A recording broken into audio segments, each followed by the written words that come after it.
All right, welcome everyone. We're Semblance of Sanity. I'm Caleb. I'm Jacob. And we're here for Fruits Basket, Season 1, Episode 22. Okay, Last all right. episode was amazing. Last episode wonderful, was hilarious. Hilarious and so excellent and precious. Mm-hmm. Yeah. Getting some really fun Hana focus was really nice. Mm-hmm. Now 4 more episodes of that for each of her other siblings. Yeah, exactly. Yeah, that would be wonderful. Yes. But we're coming up even closer and closer to Season 1 finale. Yep. So looking forward to see how they choose to spend the kind of non-finale episodes. Right, leading up to it, Yeah. But y'all, without further ado, let's get into this. All right, everyone, now be sure to go check out the reaction portion of the video in the description below, then come back here for the discussion.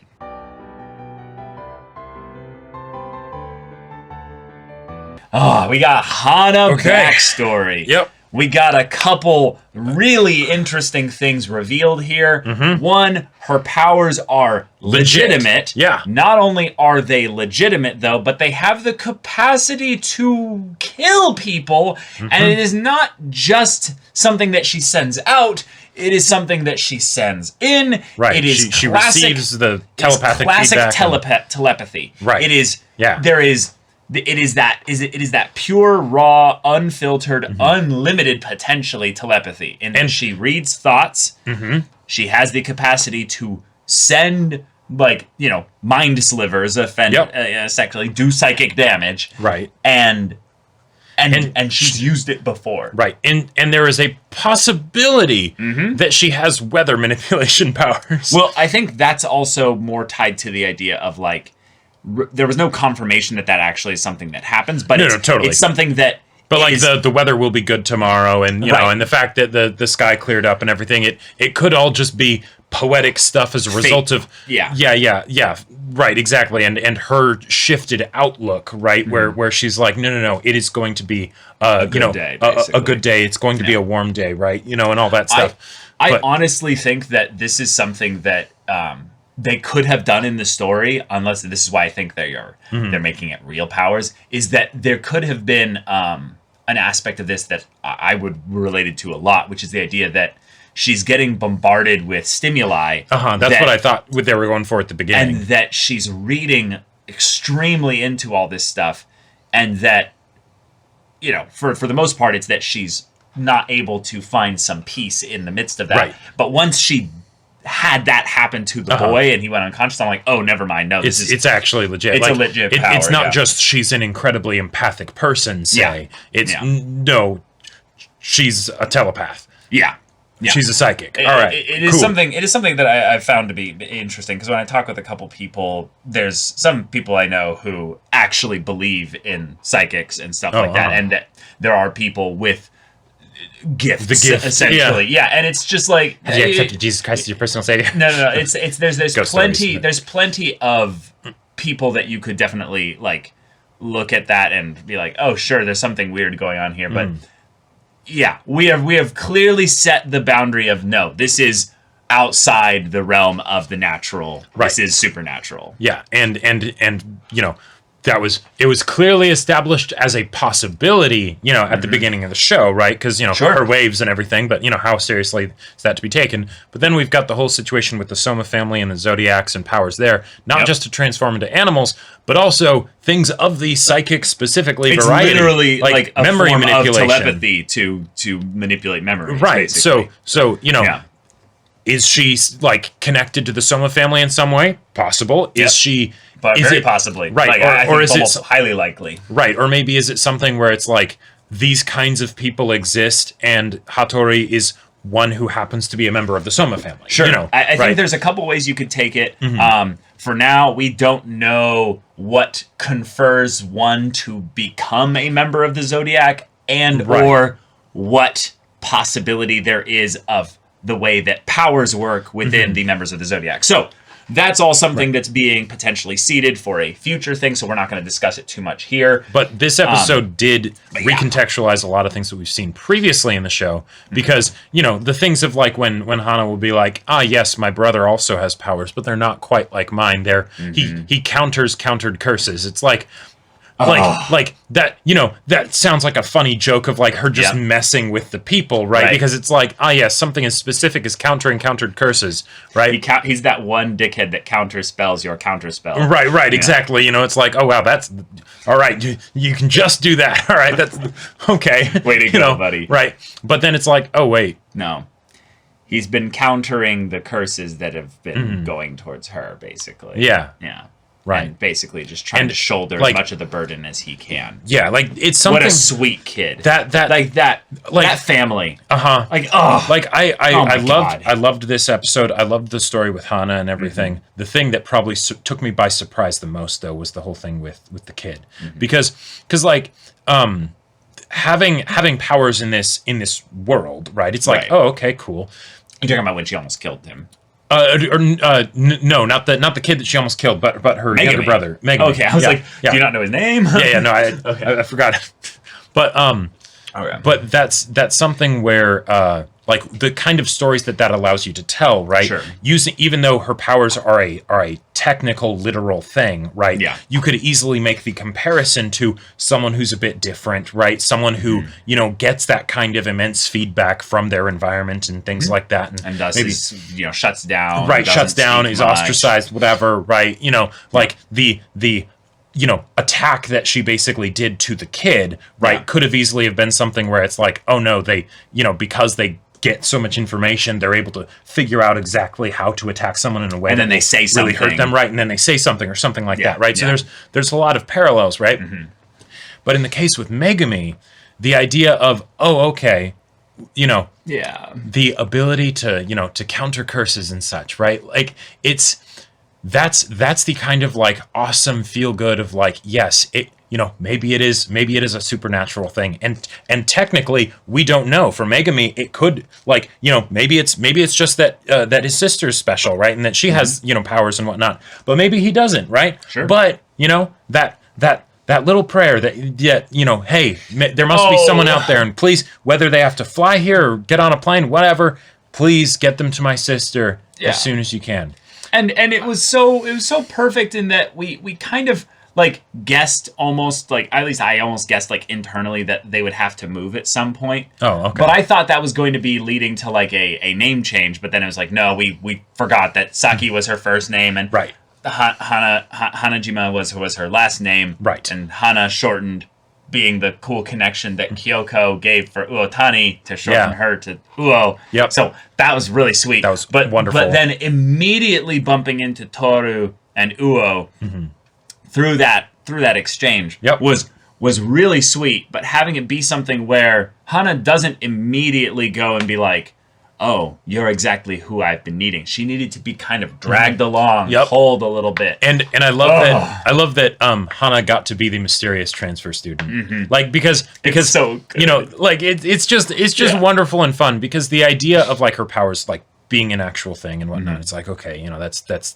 some serious stuff, that's some potentially heavy stuff, but the way that she has so accepted it by the present time of what we see in the show, that it could just be an aesthetic, right? It could just be like a thing of like her clothes. Right. Her, exactly, right? This is part of the way I dress, and it's part of the way I present myself, right? I have the waves, and it's really just my waves are mysterious and no one really understands them, right?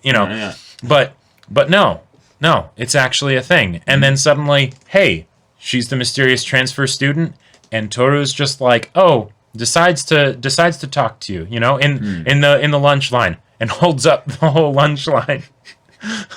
Bless you, Toru. Bless your ditzy golden heart. You are just such a balm of sunshine. You're just so good. So in this episode, essentially we got the full origin of Hana, but also seeing how, I would say, primarily we learned something about what makes, I would say, a little bit of a tie-in to some of the things that the Soma family have to learn, I would say. Sure. Okay. The Soma family specifically had a thing about how what's his name? Momiji brought this up. It's very hard to raise a Zodiac member. And we had a parallel, I think, in the idea that the parents of Hana were amazing. They were awesome. The parents were incredible. I love in anime when every once in a while they're like, no, fuck tradition of we have to make this X-Men, where the parents just don't understand because they're and they don't parents, accept basically. No. Let's have amazing parents, but it's still really fucking hard for the kid to have to deal with all this stuff. So they don't just solve everything. In fact, they can't really. It's just staying the same as is. Yep. Like Hana needed it to come from outside the family. It needed to come from somewhere else. So her little conversation with her parents of like, I need to be punished. Like I need to have this be done. You should just leave me here. Yeah, you should just leave me here. It's like no. This is absolutely normal. Parents worry about their kids. You're not. Don't assume you're making this difficult for us. You might have special circumstances because you have powers, but the end result of parents worrying about you that's standard. This is what we signed up for. Yep. What I really love about this that's really important is that you can tell that there is a like honest to God like direct thing that could be probably compared to with the idea of her being like a Zodiac member. Sure. Where instead of powers, she transforms. Right. The Zodiac stuff is just a specific power that's categorically applied to multiple different people. Yeah, exactly. Why is it then that all those parents apparently have such a rough time, whereas with Hana's parents, they were just amazing? Is it that they're just amazingly special people? I don't know. Like I don't think so. Right. Like maybe you could give the argument that it makes things harder when one of the parents can't embrace the child without them turning into like an actual different physical form, right? Yep. Like that's something that's a lot more concrete to deal with than we're pretty sure she has psychic powers, Yeah. Right? And then by that time they've already, raised her and love her and all that stuff. I definitely think that has a huge portion to do with it. But, But it is interesting in that it's like, well, wait a minute here. Right. Is it possible that there's maybe more going on with the Zodiac members side of things, where it's not just that, they can't, hold or touch, because that's the thing. It's not that they can't touch, right? At it's all. That they can't hug. It's that they can't embrace in a specific way. So,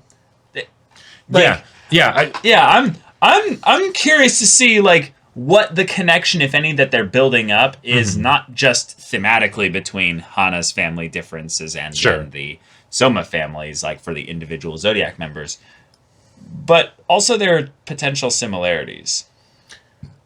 Maybe I think it's very telling that Hana's backstory, if you will, is one of like it's way late in the season. Yes. Like obviously she's not as huge of a character in the immediate sense of the conflict right now. Right. But yeah. Well, and also that bit where they went to Toru's mom's grave. Yeah. Right? And then now the fact that Hana was like, seemed to be aware of stuff going on, like with Kyo and things like that could just be her telepathic powers, right? She could have literally read his mind right there. Right. Like he's such a storm of emotion in that moment that anyone with eyes could see, but if you have telepathy, then, how much even more so, right? But the question is, does she use her powers anymore? Right, because like there was the whole thing of like, I never used my powers for fun. And then it's like, wait, really? And then it's like, I just occasionally chastised some people, and it's like a little bit. And it's like, little, but yeah. I think she's been using her telepathy. I think she's been using it. I think she has control of whether it comes in involuntarily. Sure. So maybe she only uses it when she can like visibly tell it like, hey, someone's not doing well. What's going on? Yeah, or she's just protecting Toru. Sure. Yeah. It's like, all right, yeah. Any bad thoughts against Toru in the vicinity? No. Okay, we're good. That's one of the things that I'm actually like really excited about is that we literally have a supernatural guardian for Toru now. Yeah, that makes me feel a lot better with the whole Akito situation. Like, can you imagine how satisfying that would be for Akito to be like, you know, oh, I'm going to do something awesome, like, or no, awful, you know, and I'm gonna, you know, be horrible to Toru, and maybe even Toru's by herself with Akito, right? And then suddenly Hana's just like, wait, like, there's a disturbance in the force, right? Yeah, and then, I honestly think that at some point, actually Hana is going to encounter Akito at least once. But unfortunately, it's going to be one of those things of where it's like, oh. And then he turns at her and goes, oh. He has waves too. Yeah. And it's just the thing of where it's just like, fuck. And then she's just like, nope. Hey, maybe that would be a way that she could convince Toru to stay away from Akito, right? Is that it's like... I mean, she doesn't need any help with that. Literally, the Somas in general maybe are like, don't go. Right, but but sometimes I wonder how much Toru actually listens to the things that they tell her of, you know, this is for your own good kind of a deal. I think if it's from, like, Yuki... Yeah, if Yuki and Kyo are in agreement on something, then hopefully she'll take the hint. Yeah, that's the thing, is that there's going to be a point where Yuki and Kyo will be talking with her, and she's like, yeah, Akito's kind of nice. And they'll be like, fuck no. And then just at the same time, they're like, wait, did you two just agree on something? Right. Like, the only time that happened was, like, when Toru was potentially going to leave the house, you know? Right. Yeah. Uh-huh. Yep. But anyhow, really excited to see how this changes the dynamic of the main girl trio, because now that we know her powers are real... Oh, we're gonna be watching Hana a little bit closer now. Because all of the things that have happened up till now, where her powers have just been kind of a joke, take on a whole new meaning, right? Yeah. And they can still have that casual joke meaning, because at that point she's been able to find that, like, that equilibrium and everything within herself, and acceptance of her abilities and whatnot. Yeah. But there's also that added extra bit because they're real psychic powers. So yeah. Okay. Final thing for me is just the shadows and the sunlight. I really love very simple, I would say, just thematic imagery of specific things, like the idea that she was in the dark room, she came out into the lit living room, the parents then came and embraced her, their shadows enveloped hers, and were cast into the darkness. Basically saying that although she is wrapped in their shadow, she still can't escape the darkness, basically. Then she goes out into the sunrise bit, or the sunset bit, whichever one that was. And she's like, wow, it's such a gentle color. Because she's with them, the shadows then in some ways, basically having that bit with the light coming across them there, having this thing of, oh, I'm not alone. Right. I'm covered, I'm safe, I'm protected here. This is a wonderful thing. Yep. And I love that, because Toru is definitely the light. Like, that's why she's the main character. But I love, in this case here, it was just something where Toru was just another shadow with her here. It wasn't something where, you know, she sees Toru as her everything. Exactly. She's not so holistically dependent upon Toru that she does not have her own capacity to stand in the sun. Right. It probably was maybe like that with her and Uo, like for Toru and Uo, that she would like lean on them. But now, with where she's at, now she's just blessed to have them. Yep. So, such good stuff. Yeah. Two things that I just want to make sure I mention from this episode is, one, I love seeing Uo do things that show how much she's learned from Kyoko. Yeah. That does my heart so much good. So much good. Like yes. There's justice in this world. Yeah. But then also the bit of at the end when they're like, well, do you still want to wear black? Right? And it's like, well, I actually just feel calm in black, right? Yeah. Which is great, because it's an element of acceptance. Of acceptance, not just of her powers and the things that were done, like and coming to terms with the things that were done to her and stuff, but reconciling within herself the way she feels about herself. Yeah. And then, oh, but you don't need to wear black anymore just because of me, which is a great way to just say, yeah, you know, brother was trying to be there with her however he could, right? But then he's like, no, this makes me feel calmer too. My heart, because like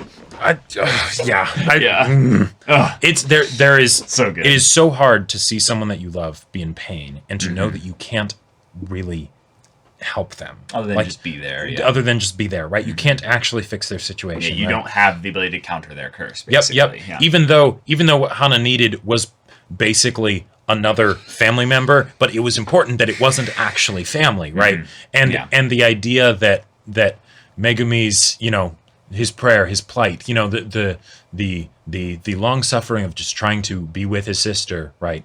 That ended up, helping, right? Even though it wasn't the thing that, fixed everything or whatever. Like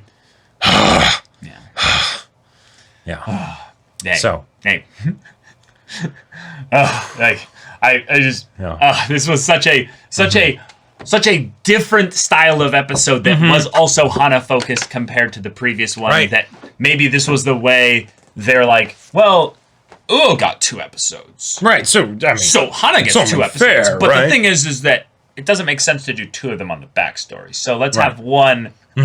Yeah, be kind of like a more like fun, lighthearted one. Yeah, but that also throws that episode in particular into a whole different perspective because they come along and they're like, oh, we want to do a report on waves and things like that, right? The fact that she was able to be like okay with that, even though she could tell kind of why, her home and her room, right? That goes to show just how much better she was doing by that point, right? Because they unknowingly were like poking at the specific sore spot from her past. And then Megumi like haunting them and trying to protect his sister. Right, hiding in the closet and everything. Being like, I'm gonna do like all kinds of stuff to mess with them so that they don't, draw the ire towards my sister potentially doing this, but I was the one that did this. Right. Oh, Megumi is such a good brother. But y'all, thank you so much for watching this episode's reaction and discussion. If you want to see the next episode's reaction and discussion right now, though, go check out the link in the description below for our Patreon. You can get an early access there. You can watch full-length timer reactions there, and all this comes with Discord access. You can chat with us in the community there about this show, about anime in general, and also be sure to check out our Twitch channel. We stream every weekday. The info's in the description. Yeah, so if any of that interests you, we'll see you there. But until then, we're Semblance of Sanity. I'm Caleb. I'm Jacob. And we'll see you all next time.